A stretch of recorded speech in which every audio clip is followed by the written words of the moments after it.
vont venir de l'équipe à Trois-Rivières. Puis on va avoir plusieurs joueurs là qui vont être prêts à faire le saut lorsqu'on va avoir des joueurs qui vont être appelés à aller dans la Ligue nationale. Puis être proche, ça va être plus facile pour amener les joueurs plus vite. Puis je pense que ça va être vraiment bon pour le Rocket de Laval. Écoute, Jean-François, moi j'ai eu la chance de suivre le Rocket de très proche et dans les dernières 2 années, ils ont utilisé, si je me rappelle bien, 80 joueurs une année et 75 l'autre année. Donc ouais, je suis avec toi. Évidemment, ça va faire du bien. Donc, sautons dans le Rocket. As-tu la chance de parler à tes joueurs encore? Je sais que ça t'arrive sur le champ, mais as-tu un peu eu la chance de discuter avec tes joueurs avec qui tu vas travailler cette année? Non, j'ai pas discuté avec aucun joueur jusqu'à date. C'est ce que je vais faire cette semaine. Je vais peut-être embarquer sur le téléphone, puis appeler quelques joueurs, me présenter, puis juste savoir comment ils se sentent, puis avoir un peu d'informations sur le Rocket, puis leur coéquipier. Donc, pour ceux qui ne savent pas, évidemment, tu as passé du temps avec Bakersfield, c'est ça, plusieurs années. Quelle sorte d'entraîneur es-tu? Tu te décrirais comment? Et je sais que c'est difficile, les entraîneurs sont toujours très humbles, ils veulent pas se donner de crédit, mais dis-nous ce que tu vas apporter au Rocket de Laval. Je pense que je suis un bon communicateur. Je pense qu'on va essayer de développer des joueurs dans un environnement gagnant, qui est très, très important. Mm-hmm. Puis, je pense que je suis le genre d'instructeur qui aime jouer un style de match rapide. Puis, on espère de pouvoir implanter ce genre de hockey à Laval. For those that don't know, obviously Jean-François spent a lot of time in the AHL. Now he's going to have his hands on some of the Canadiens players. What's the most important thing, in your opinion, in the AHL for these guys? What do they need to focus on? I know it's different from player to player, but in general, what's the most important thing to make that leap from the AHL to the NHL? Well, I think they need to grow as a player.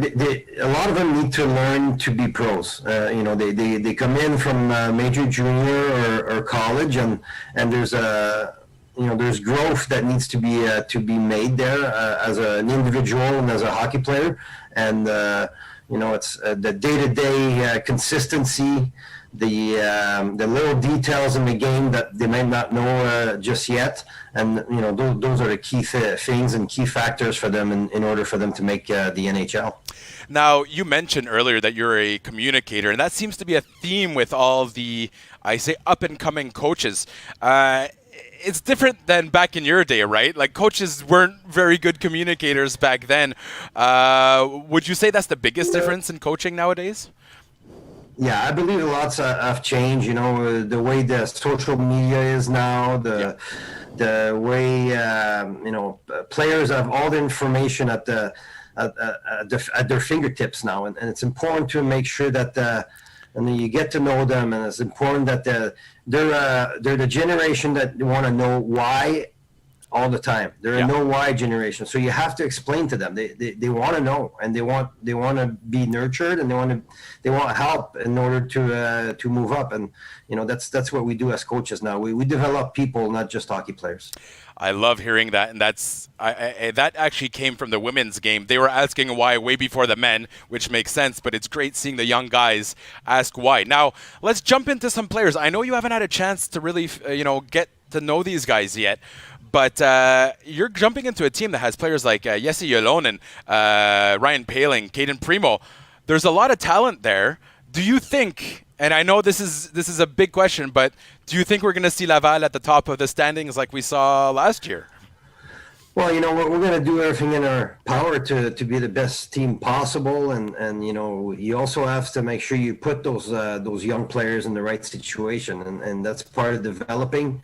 Winning is a big part of it, but you also have to make sure that your players are put in situations that they can grow and improve. And if it means to maybe lose a game, well, it's there's a fine line there, but it's just part of the American Hockey League, and we have some good young players that will be coming in Laval, and we're going to take good care of them. En parlant des bons joueurs qui vont arriver à Laval, on va voir ce soir, le Canadien va probablement ajouter un autre très bon joueur. Ils vont en ajouter 10 demain, donc 11 total. Quelle sorte d'avis donnerais-tu aux jeunes hommes qui prennent, c'est toute une étape dans leur carrière, évidemment, c'est la plus grosse étape. Quelle sorte d'avis donnerais-tu, quelle sorte de conseils donnerais-tu aux jeunes hommes qui sont à veille d'entendre leur nom de la bouche de Trevor Timmins? Moi, je pense que c'est excitant pour eux. Ça, c'est la première chose qu'ils vont être très excités aujourd'hui d'être repêchés demain. Mais c'est une longue... it's a journey. Oui. Ça prend un peu de temps, puis il faut que tu leur fasses comprendre que tu feras pas la Ligue nationale demain. Il faut que tu prennes le temps d'apprendre, il faut que tu prennes le temps de grandir comme personne et comme joueur de hockey. On sait tous que la HL, c'est vraiment une ligue de développement, mais moi, je trouve que c'est une ligue de développement pour les entraîneurs aussi. Donc, peux-tu nous expliquer ce que toi, tu as appris dans les dernières années en tant qu'entraîneur? Toi, tu étais entraîneur-chef à un moment donné, entraîneur adjoint. C'est quoi les leçons que tu as appris en tant qu'entraîneur? Ouais, je pense que comme entraîneur, j'ai appris beaucoup dans les 4 dernières années. Tu apprends. Ce qui est important des entraîneurs, c'est d'apprendre de d'autres entraîneurs. C'est pour ça que je pense que c'est important pour les entraîneurs de se promener un peu, puis prendre des risques, puis aller apprendre, puis être une éponge, puis essayer d'écouter, puis pas trop parler, mais plus écouter. Je pense que c'est important de bien écouter. Puis les leçons que j'ai eues, apprendre à communiquer avec tout le genre de joueurs qui viennent de tout partout, de la East Coast, du junior, NCAA. Oui, ils viennent partout dans le monde. Alors, c'est important d'apprendre à les connaître. Et finalement, une dernière question, je trouve ça fascinant. Évidemment, tu as été repêché par le Canadien. Tu n'as jamais joué dans l'uniforme du Canadien, tu as joué pour Fredericton, mais là, tu reviens au complet. Ça doit être pas mal excitant. On sait que ton père a beaucoup d'histoires dans l'organisation, mais pour toi, en tant qu'individu, ça devrait être pas mal excitant que tu es revenu dans l'organisation du Canadien, hein? J'ai pas tout compris ta question, mais je sais que vous avez parlé que j'ai été repêché par le Canadien. C'était une journée assez spéciale pour moi, vu que je venais d'une famille de Montréal. Oui.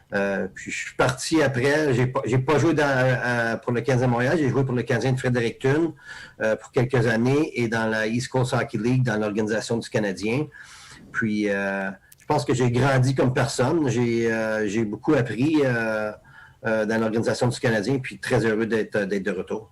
Et tu m'entends-tu bien en ce moment, Jean-François? Tu m'entends-tu bien en ce moment? OK. Mais si. Non, hein, tu m'entends pas bien. Bon, en fin de compte, c'était Jean-François Houle, le nouveau entraîneur-chef du Rocket de Laval. Si vous avez la chance l'année prochaine, évidemment, si Santé publique nous donne permission, allez voir un match du Rocket. Je vous en prie. C'est bon rapport qualité-prix. Et on sait que Jean-François va avoir plusieurs,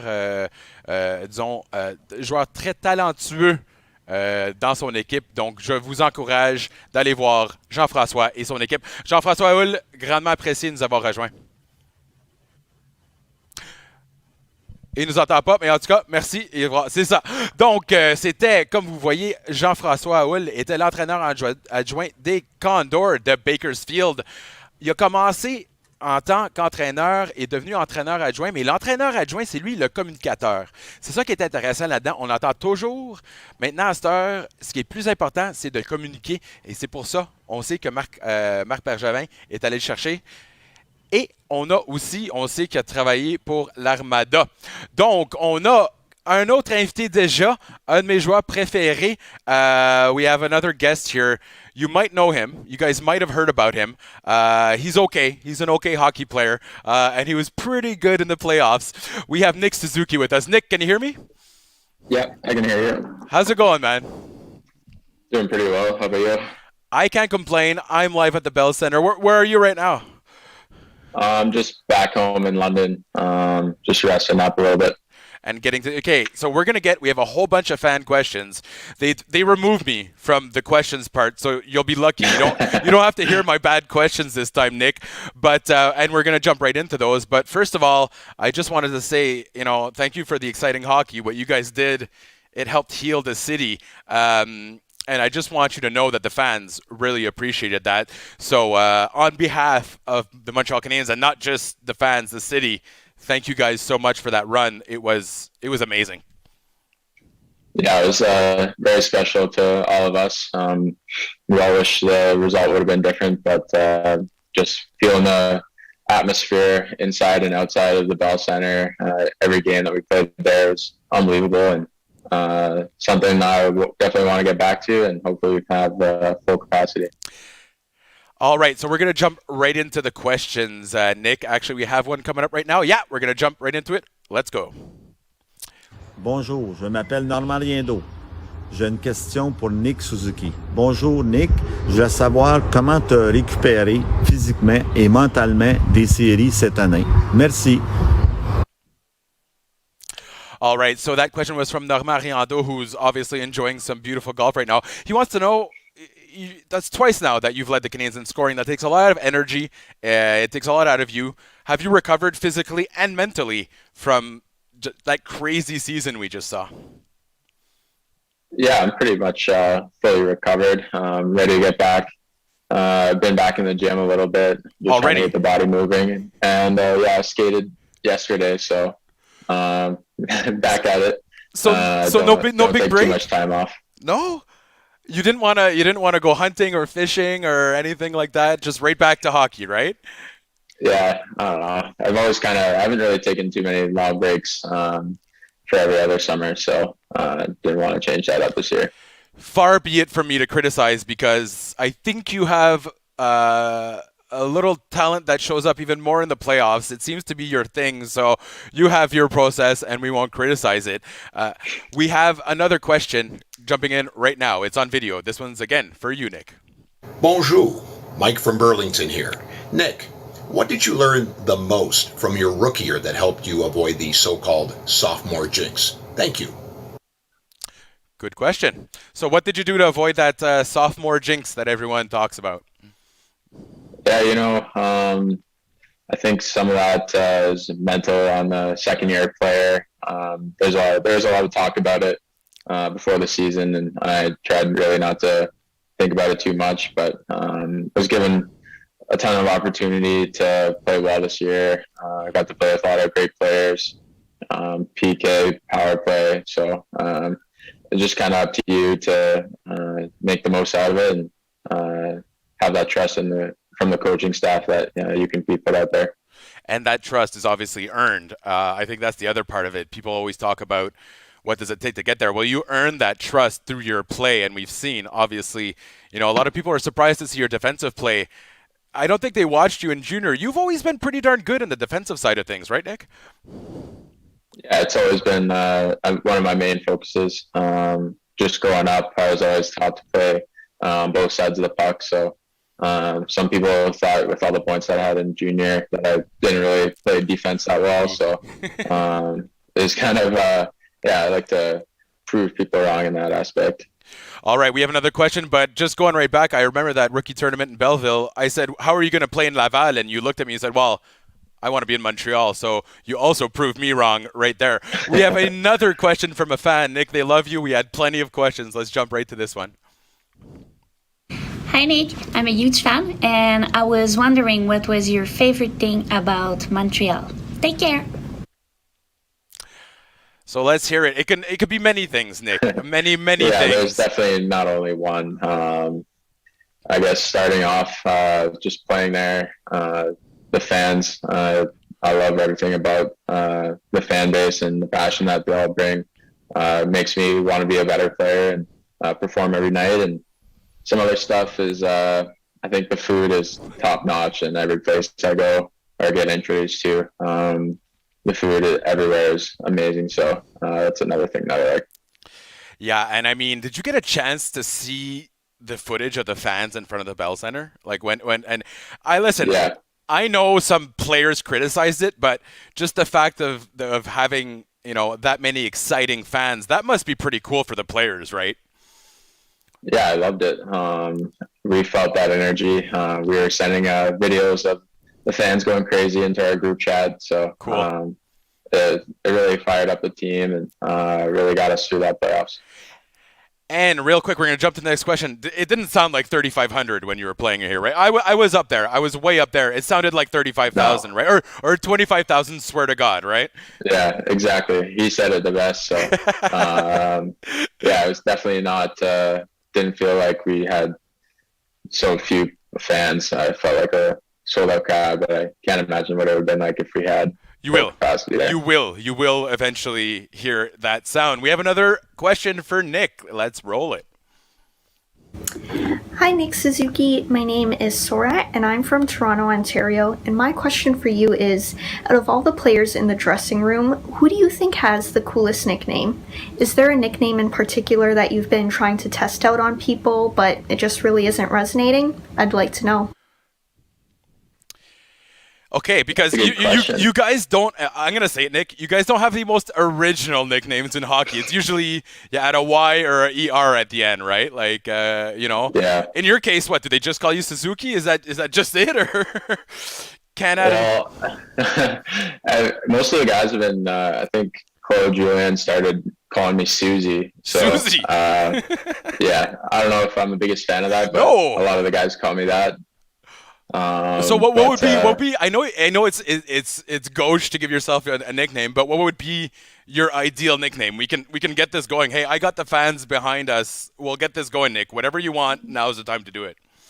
Yeah, so my nickname always growing up, well, for me and my brother was Zukes. Zukes. Zukes. Okay. So that's what we were always called. Like all of the boys back home call me Zukes, but just through the Habs, it's been Susie. So maybe I'll switch that up. I don't like that one. So yeah, okay. So from here on in, it's gonna be Zooks. It's official. You heard the man, Habs fans, and Perfect. it's better than. And I'm just every nickname. Let's admit it, they're pretty boring nowadays, right? Because back in the day, it was boom boom.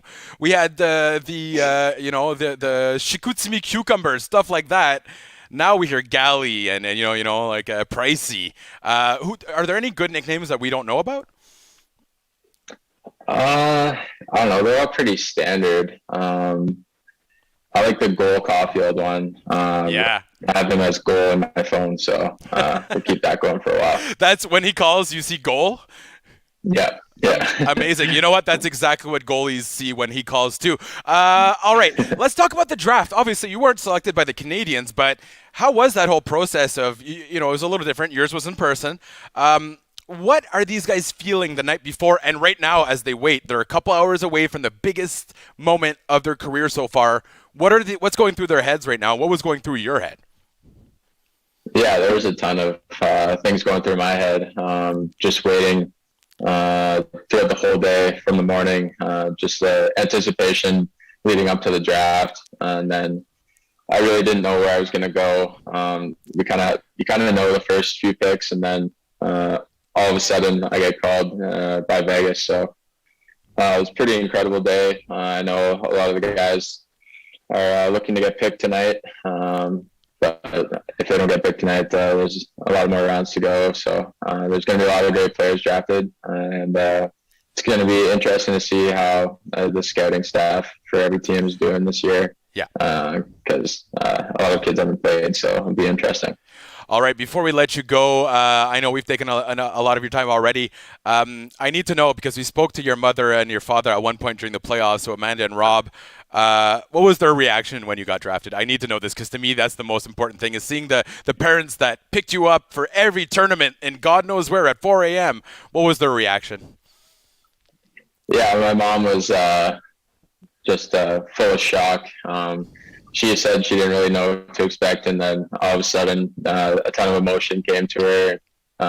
My dad seemed pretty even killed, but he was proud of me, and they did so much for me and my brother growing up, and just to share that moment with them was pretty cool.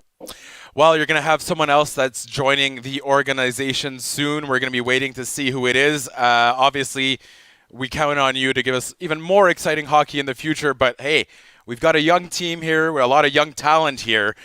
One more guy to join the team, hopefully, very soon, and hopefully more exciting playoff runs. Nick Suzuki, Montreal Canadiens forward par excellence, leading scorer in the playoffs 2 years running, the only 2 years he's been in the league.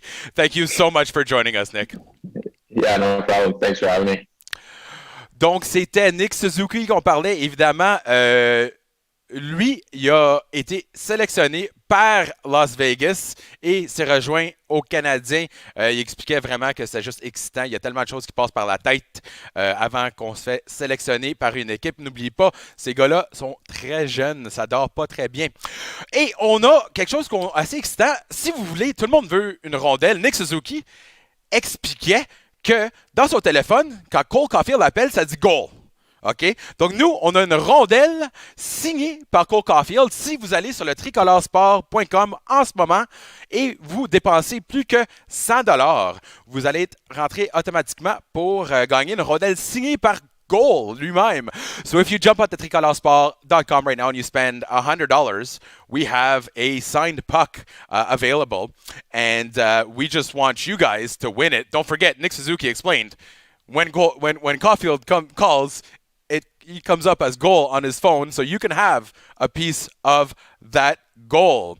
We also have another interview, another first-round pick of the Canadiens. Well, you know, Suzuki was Vegas, but we have our own from the Canadiens. Caden Gooley, he's not live. We actually had a chance to speak to him earlier. Fascinating. Caden Gooley, to me, is the ideal hybrid of a player. Yeah, he's big, he's strong, but he skates like the wind. So he is the ideal hybrid, and I can't wait to see him in a Canadiens uniform very soon. So let's jump right to that interview with Caden Gooley. I'm here with Canadiens prospect and Prince Albert captain Caden Gooley. First of all, Caden, how's it going, buddy? I'm good. Happy to be here. Haven't spoke to you since January, so it's good to see you again. And yeah, no, everything's good. You got some time off from seeing my face, so you're lucky there. First of all, before we get going, we know you had a bit of an injury with your hand. How's your hand doing? It's good. I'm fully healed up. Had about a 10-week recovery from that, so it's good. Happy to be back on the ice, and yeah, everything's going smoothly. So no fishing or golfing recently, then? No, not quite yet. No. All right. That's unfortunate because there's a lot of good fishing out there. You had a fairly unique draft experience last year. It was all through Zoom. I know we spoke right after the draft. What was that like now that you've had time to kind of process that? And also, what should the players that are about to be drafted expect from this whole weird internet Zoom draft experience?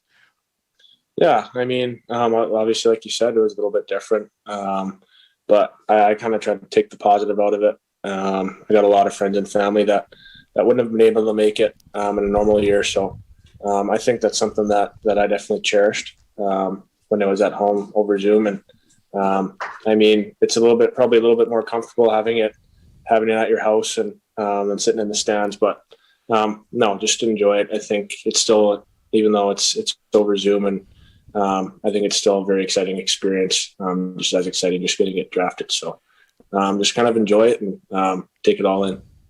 How was it to be able to celebrate with your family on the couch? You know what I mean? Like, you just spoke about that, but it's a little different when there's 10,000 people in the arena. You had family members right there. How was that for you to just celebrate that moment? Because there's so many early morning tournaments put into this, so much work by the parents. How fun was that for you to be able to just turn around and enjoy it in your living room? Yeah, no, it was great. Like I said, just a lot of family that wouldn't have been able to make it. Still for them to be there and get to walk 3 steps and get to give them a big hug. And yeah, it was huge. I love that. And I was just so happy and excited I got to spend that time with them. All right. So again, not only did you get drafted via Zoom and all that fun stuff, you actually spent some time with the Laval Rocket. By all accounts, it was a very successful audition. How was that experience? And what would you say, Caden, that you learned? What was the biggest shock to you? People said you played very well, but there must have been some point where you're like, whoa, okay, this is different. I think the biggest difference probably was going in the dressing room and everyone's asking how the family and how the kids are and how's the wife. Never heard that before. That was a little bit new to me. But no, I mean, obviously it's pro hockey, so it's a little bit different. That was a great group. Obviously they had a great year, and to have a year like that, you need to have a good leadership group, and everyone on the team's got to be there for the right reasons. So they were all there with open arms, and were happy to take me in, and it was a lot of fun. I was happy to get to spend that month or so with them. Now, fans, one of the most common questions we get from fans is, what's the development process like from a prospect's point of view? So can you explain what happens after you get drafted by an NHL team, and how often did the Canadiens, how often did they communicate with you since the draft? Is this like a daily thing, a weekly thing? What kind of input do the Canadiens have after you're drafted? Yeah, usually I'd speak to somebody every couple of weeks, every 3 weeks, just check in. And I mean, it's crazy. It's really cool. Just having your name in some sort of form to an NHL team is cool. And getting to talk to the staff or someone watching is really cool. So, yeah, I mean, just talking to somebody every once in a while, just to check in, see how things are going. It's nice to get those calls from them just to kind of chat and talk about life for a few minutes. Now, this is draft weekend. We're all excited to see who the Canadiens are going to pick, and obviously we want to get some of our fans involved in it. So I believe we have a fan question from Emil, and we're going to go ahead and roll that, and then I'm going to get your answer to this. So if we can go ahead and roll that and get Caden Gooley's answer. This comes from Emil. Je m'appelle Émile. Je voulais savoir, maintenant que tu joues à Montréal, est-ce que tu vas encourager les Alouettes de Montréal? Caden, what he was saying, that was Emil, an adorable young boy, obviously, who's a Habs fan. And he was wondering if you're going to support the Montreal Alouettes, because I know that might not be your CFL team, but now the Alouettes are the CFL team. So let's go beyond that. From what Emil said, how much do you look forward to getting immersed in the culture here? The Alouettes, there's the Club de Foot, there's a lot of teams here. There's a lot of interesting cultures. So are you looking forward to kind of absorbing all of that? Yeah, no, absolutely. I got to go to an Alouette game about 2 or 3 years ago. Oh, cool. And that was a blast. Fans are great. I mean, just anytime you're in Quebec and there's a team, there's always supporters and they're always great. So especially, yeah, so it was really fun to get to go that. And so I guess I'm going to have to transfer over, and no problem with that. I'm happy to. So yeah, no, that's exciting to have so many teams there to cheer for and root for in Montreal. Did you watch the game in Montreal? Yeah. So you went to the South Molson Percival that overlooks the entire city there? You were at the stadium there where you had the nice view of the city? I think we were at the university football stadium that game. Okay. I don't think it was the actual one, but it was still a great atmosphere, even though we got to go there. Donc, la réponse de Caden vers Émile, oui, il a déjà eu la chance d'aller voir un match. En fin de compte, il est allé voir les Alouettes il y a 2 ans, puis il a dit que c'est excitant. Il y a beaucoup de fanatiques, donc il a vraiment aimé ça, puis il a vraiment hâte d'aller voir non seulement les Alouettes, disons un peu la culture de Montréal. Donc, il a déjà été voir un match des Alouettes, Émile. Il est déjà sur l'équipe et il va les encourager encore plus. We have another question from our fan. This one is coming from Orlan. So we're going to throw it to Orlan and see what the question is. This one's for you, Caden. Hi, Caden. Can you talk about how you were feeling last year on this day and how the players must be feeling today? It's a good question. Yeah. I mean, a lot of emotions. Excited, nervous, probably a little bit scared. A lot of things going through their mind. But I mean, I remember last year, I don't think I really got nervous until about an hour before. And like I said earlier, it just makes it a lot easier with a lot of people around you that you know and love. So yeah, I mean, I think they're probably more excited than anything to get to see where they get picked. And yeah, it's an exciting day for those guys. Crazy to think that was sitting there however many months ago. And no, I'm excited for all those guys and see how it goes. All right. We're just about to wrap this up. But first, I need you to give advice for players that are about to take the next big step in their hockey career. What's the best thing they can do now in the next year? Because obviously this is just the beginning of something special, something big. What's the best advice you can give them as they approach the huge step they're about to take? I think just never get too comfortable. I think nowadays with the game, there's so many young players coming in. You're always going to need to get better every year.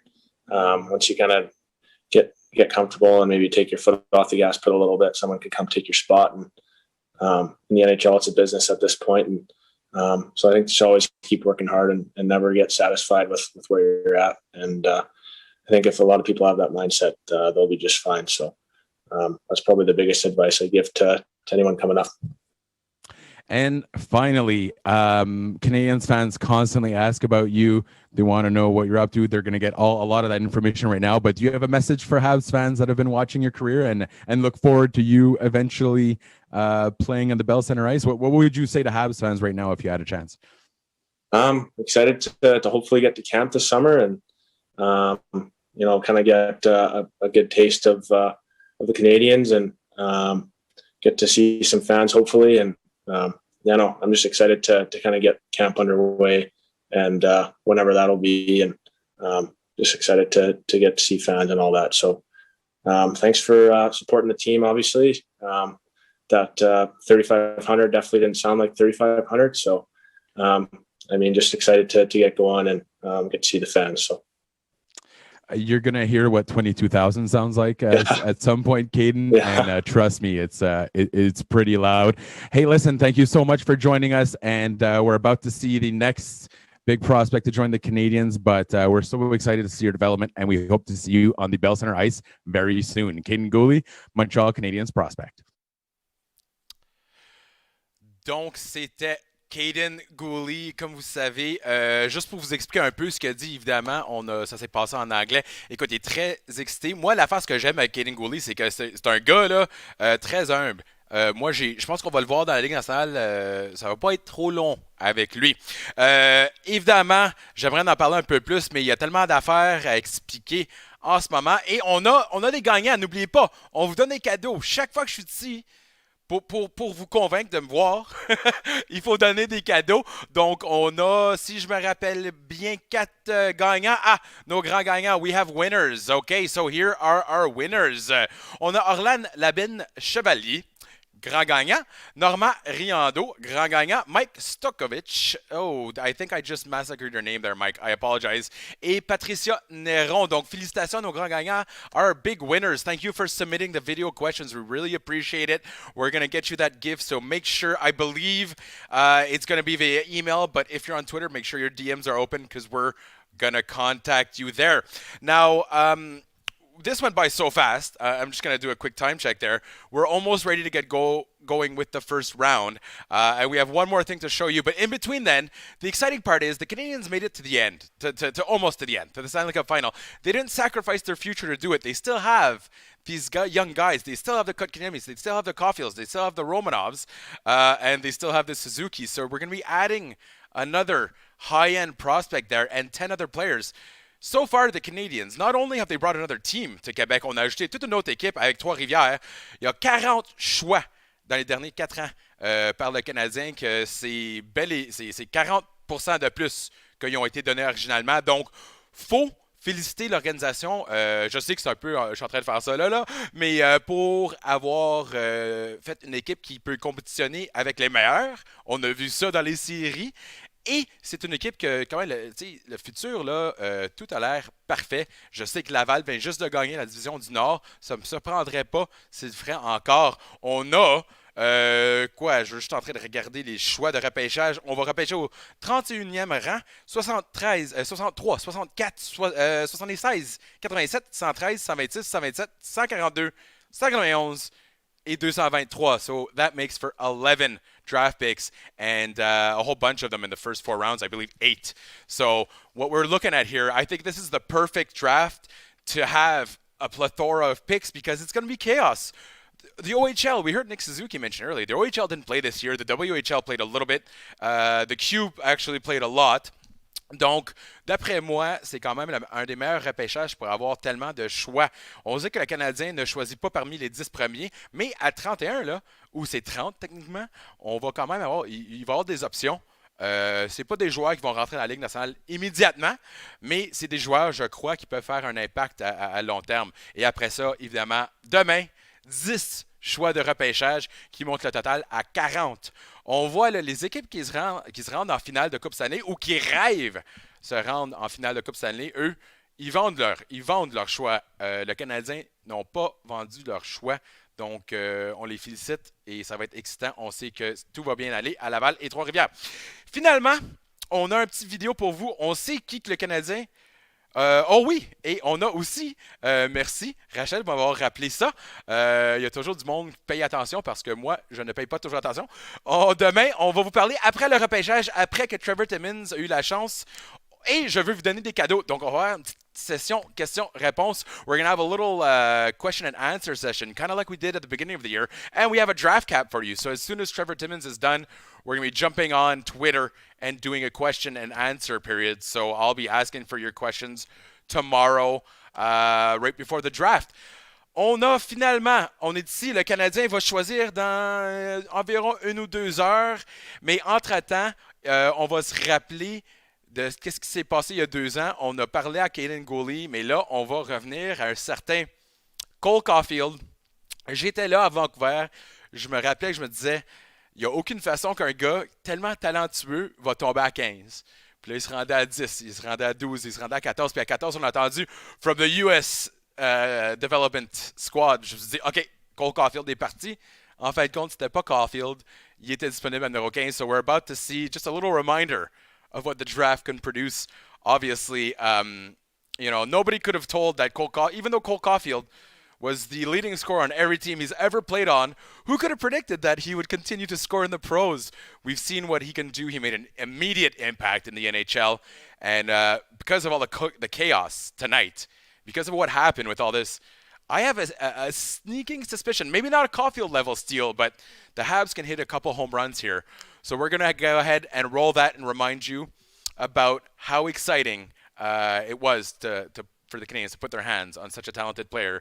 C'était tellement excitant de mettre les mains sur un joueur talentueux comme Cole Caulfield, puis on va un peu se rappeler comment fascinant qu'il était, comment dominant qu'il était dans la Ligue nationale en tant que recrue. En fin de compte, il va être une recrue l'année prochaine, mais là, c'était son introduction à être un recrue. Allons-y.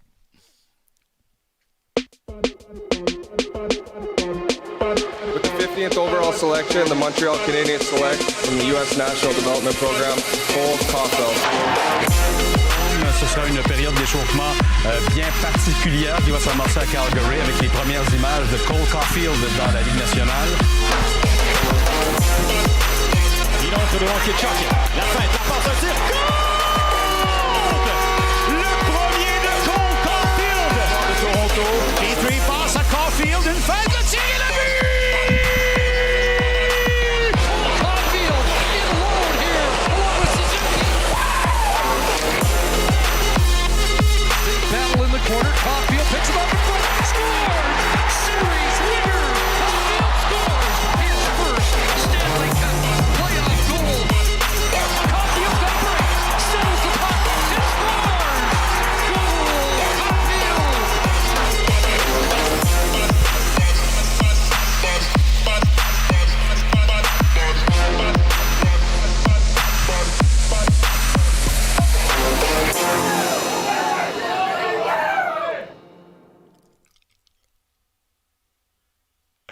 Donc, on a vu Cole Caulfield. Écoute, c'est rare qu'un joueur va rentrer dans la Ligue nationale à cet âge-là. Non seulement a-t-il dominé au niveau de la NCAA, il a dominé, il a gagné une médaille d'or, il a dominé dans la AHL et ensuite la LNH. It's just so exciting to see a guy like that come in and dominate. And he's all ours, and he's going to be ours for a very long time. Here's the fun part. We're about to add another player to the organization, another guy that's going to be here for hopefully a very long time. So I just want to say thank you to everyone that's watched throughout the year. We've done a lot of cool things this year, and you guys have been so supportive. It's been amazing. Habs fans, you guys are fantastic. The amount of support we've gotten has been just amazing.